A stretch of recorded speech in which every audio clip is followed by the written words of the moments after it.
Star Wars Battlefront 2 is so good, they made it 3 times. Alongside the Jedi Knight series and KOTOR, it's one of the best Star Wars games ever made. Its developer, Pandemic, cranked out banger after banger after banger, you get the idea. And then they made Mercenaries 2, but we don't talk about that one. So Battlefront 2 is great, but it's not without its issues. But first, hey, I'm Tuna, and I'm beating every PS2 game. Choosing my next game is the Wheel of Titus, a random number generator. Check out the video description for more details. With that out of the way, let's take a look back at Star Wars Battlefront 2.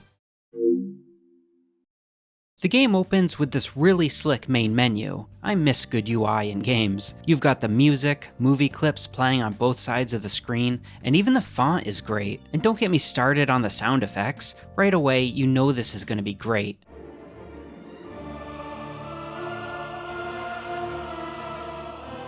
So the game actually has 2 campaigns, similar to the first game. You got Galactic Conquest, which we'll check out later, and Rise of the Empire, which I'm going to consider as the main campaign. For this PS2 challenge, I need to either see the end credits or play through a majority of the game if it doesn't have a traditional campaign. Rise of the Empire, as the name suggests, has you playing as a 501st clone trooper. What happened to the 500 other clone troopers? Maybe we'll find out. Anyway, he narrates his journey from the Clone Wars all the way to the Battle of Hoth. The game opens with the iconic Star Wars title crawl, which I skip. The first level is My Gito, which sounds like someone with a speech impediment trying to name their favorite X-Men character. I shouldn't have said that. Like the first game, there are movie clips before every level, but unlike the first game, your character narrates everything, giving it a little bit more of a story. Our Jedi commander believed we had been sent to take out a droid energy collector.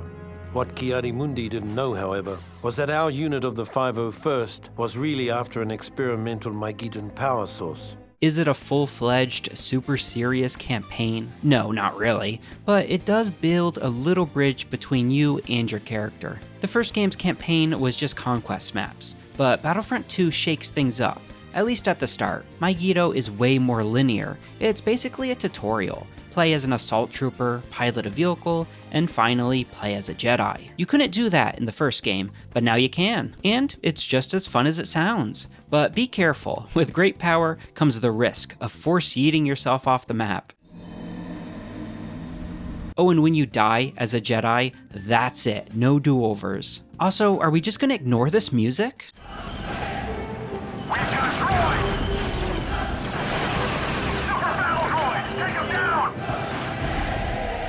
Oh, another cool thing, you can use enemy vehicles. If they're empty, you can just hop in, but also the engineer class has a tool that can kill the occupants if you use it for long enough. I never managed to pull it off, but it's awesome it's even an option. And another thing, and this is probably the most substantial. Sure, playing as a Jedi or hero is amazing, and the new classes are great. I'll talk more about those in a bit, but the single most important improvement Battlefront 2 makes over the first game, the controls and gunplay. It just feels so much better to play, and that's saying something because Battlefront 1 didn't even feel bad. But now that I'm playing these games back to back, I'm telling you it's a night and day difference. 2 is just so much smoother, but it's also like snappy and responsive. I don't even have the right vocab to describe it, but just trust me, it's great. I think this is one of the more subtle things that makes someone love a game without really knowing why.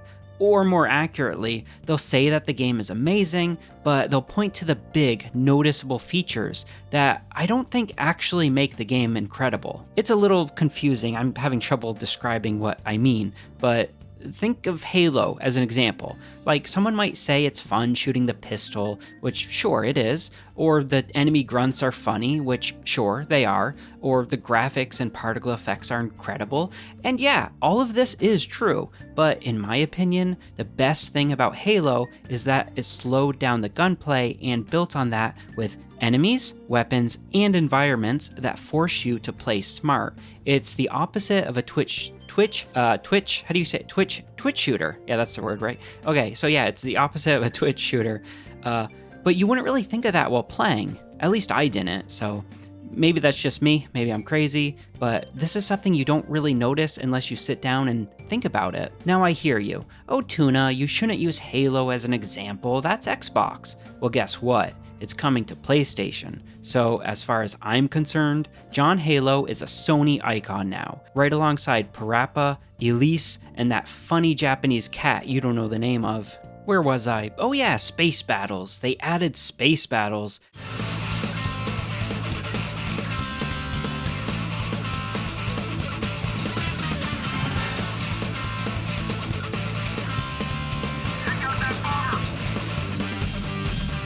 Second level in, and you have to sprint to your ship, fly out of your carrier, shoot down small enemy ships, take out some bigger enemy ships, then fly into the biggest enemy ship and tear it up from the inside. This was mind-blowing at the time, and it's still awesome today. Worth noting, if you play as the pilot class, you'll slowly auto-heal your vehicles while piloting them. Pilots also get timed explosives, which are essential for space battles if you want to wreak havoc inside enemy ships. Inside enemy ships, you'll find different rooms housing key systems. You got turrets, engines, shields, stuff like that.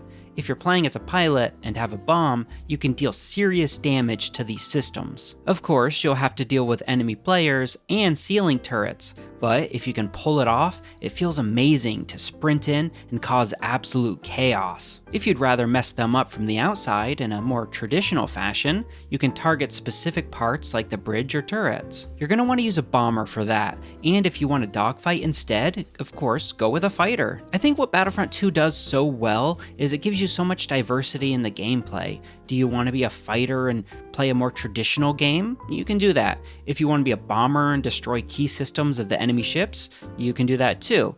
If you want to be a space marine, and not that kind of space marine, a Star Wars space marine, then you can fly inside the enemy ship and kill their pilots before they can even board their own spaceships or bomb the systems inside the ship. You just have like 4 different options off the top of my head for how you want to play. It's up to you. And if I sound a little excited about that, it's because I am.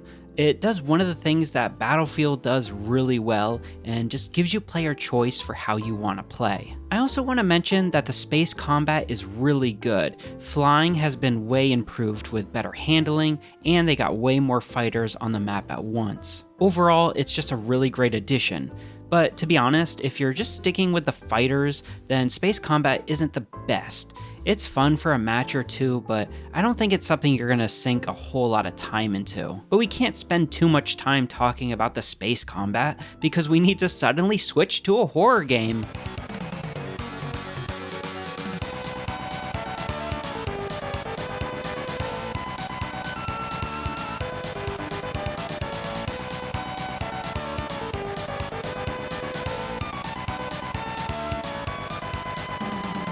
This next level is called Heart of Darkness. Why would you call it that? Oh, because it's a Vietnam-inspired nightmare level. Okay then. So the level begins like normal. You select your unit, you're standing by a broken tank thingy, when all of a sudden, massive alien mantises rush your ass to one-shot you. Whose idea was this? How is this Star Wars? This level had to give some kids nightmares. If you happen to survive, the latter half of the level has you playing as a Jedi. Destroy some enemy vehicles, and you're good to go. The next level is basically a rehash of the Normandy-like Kashyyyk level from the first game.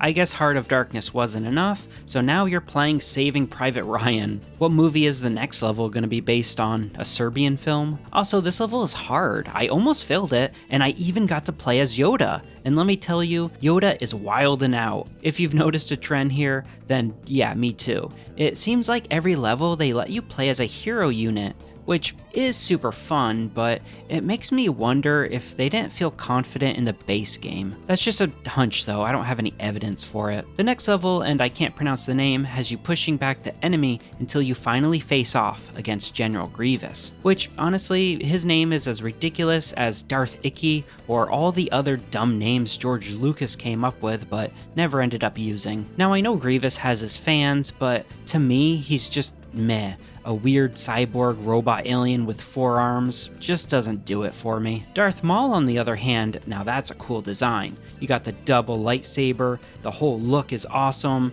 I mean, he doesn't really have a personality, but he's just cool, you know? But Grievous, he's not it. Also, I get to play as the best Star Wars character, Obi-Wan. but immediately get my ass handed to me. Thankfully, Grievous doesn't have a counter for a minigun. Parry this, you filthy casual. Also, we need to take a moment here and just appreciate my little flowy half cape thing. Just look how flowy it is. I love that. Now that's technology. Anyway, we just have to destroy a generator or a shield or something. I don't know what this thing does, but it's not important. We just need to blow it up.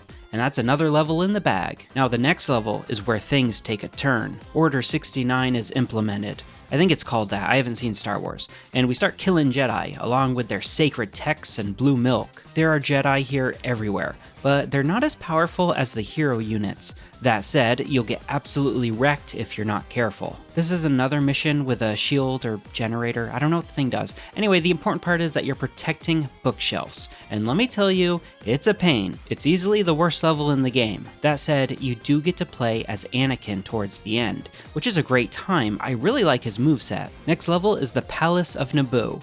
It's roughly the same as the first game, but there's some upgraded graphics, and I really like the lighting here. The entire place is a vibe.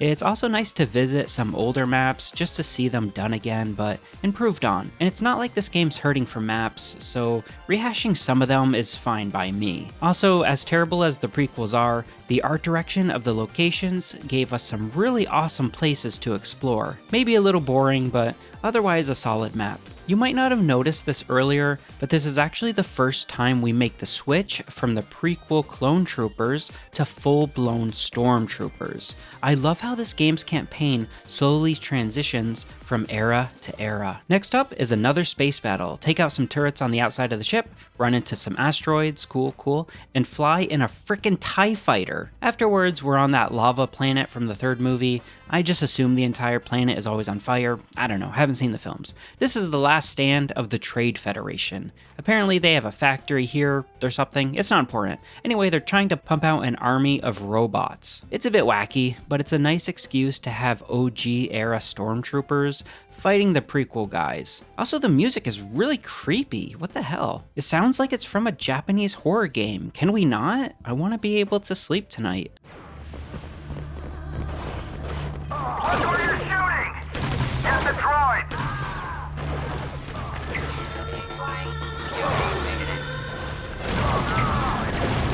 You like that? One thing I want to mention is that I love the lighting in this game. Yeah, it's nice in Naboo, but check this out. Light sources affect the character. If you're near the lava, it reflects off your character model. Same deal with laser blasts reflecting off the ground when fired, standing next to control points, the red reflects off your guy. I mean, look at this. Even the enemy missiles, even though they only fly in the air for like a second, the light shines off your guy. That's incredible. It's gorgeous. Speaking of gorgeous, you. Look at you. So handsome. Subscribe to my channel. I love you. The more you watch and subscribe, the more handsome you get. Which shouldn't be possible, but somehow it just works, you know? Next level is Kamino, and we're playing as the man, the myth, the legend, the guy in that bad Star Wars show, Boba Fett. I really hope it's Boba and not Jango, but I don't know, I haven't seen the films. Anyway, he's got his wrist-mounted rockets, a hard-hitting burst rifle, a jetpack, and a flamethrower. I don't know how he stacks up in terms of balance with the other heroes, but he's the most fun hero I played. You're zipping around, blasting turrets, enemies, chucking bombs on important objectives before jetpacking away. It's great, and they even chose the correct music.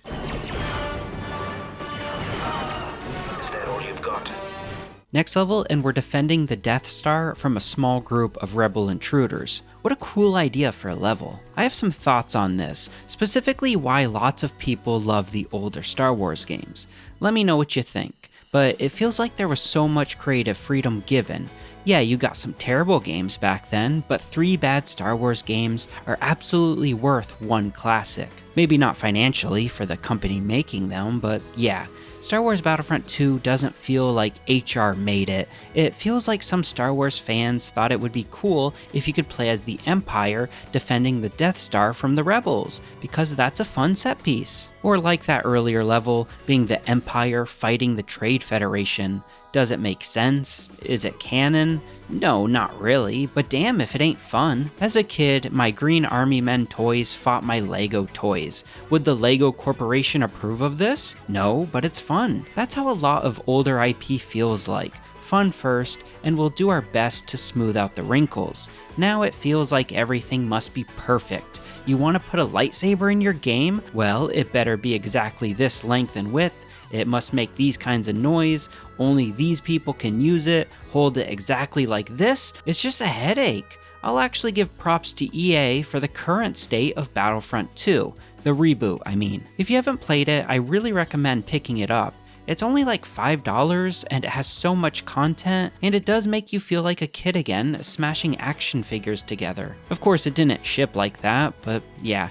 I think if you're in a need of a good modern Star Wars game, check out that one and Jedi Survivor. Both are phenomenal right now. Shame it took like 5 years for EA to get there though. Anyway, this level sucks. I know it's the Death Star and I dig the look, but it's just not fun to play. You're always fighting in narrow hallways, dying instantly. It's just not a good time. Next level is a base on an asteroid.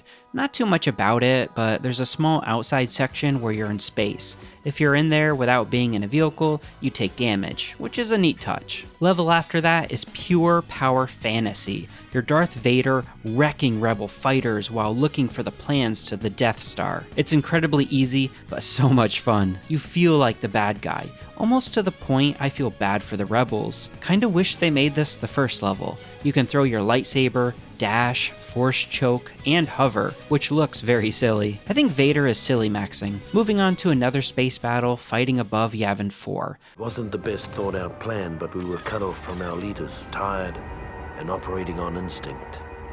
If not for our training, we probably would have never gotten past their orbital defenses. Nothing too interesting here, just a solid level that mixes things up, since the prior few levels have all been ground-based. After that, Yavin 4. You got some trees, ancient ruins. It's alright, not the best, not the worst, like my YouTube channel. But the level after that, it's a flashbang of awesomeness right into your stupid eyeballs. It's both a ton of fun because it's Hoth, and also holy crap, I can't see anything. Light mode enjoyers be like, yeah, this is fine. You're playing as the Empire, of course, which is a fun change. It ends again with you playing as Vader, as he chases the rebels before they take off in the Millennium Falcon. I killed so many rebels in this level. So many, like a disgusting amount. It's absurd. And with that, we hit end credits, done in the traditional Star Wars title crawl, which I skip. But before you go and watch my other videos, we need to briefly take a look at the other campaign mode, Galactic Conquest. It's super original and a ton of fun. So you have this big galaxy map with planets, and each planet is a level from the game, and each faction controls one planet at a time. The more planets you control, the more money you make. The more money you make, the more you can buy the ability to use more units and buffs, such as extra life for your guys, or even a hero unit to use in a battle. These buffs are super strong, so it's important to consider what you want to use. You attack a planet by moving your ship to it. The enemy has their ship as well, doing the same. If two of your ships meet, it triggers a space battle, and I think makes a baby. It's the right amount of strategy, and I dig this mode, but I do hate how sometimes you'll end up fighting the same map twice in a row, though that's not super often. Having two distinct modes really gives this game so much content, not to mention the multiplayer as well. So whether you're playing single player, co-op, or versus, there's a ton to do here. So many units too, and different ways to play. As a kid, I remember this game being really good back in the day, but replaying it now, I actually have even more respect for it. And I thought it'd be the opposite. I'd think it's overrated, but nah, this is a serious 9 out of 10. Anyway, thanks for watching. Consider subscribing if you want to help me out, and no wheel this time because this was a special video since I just played Battlefront 1 as my first video. Next video will be Jack and Daxter. Love ya, see ya.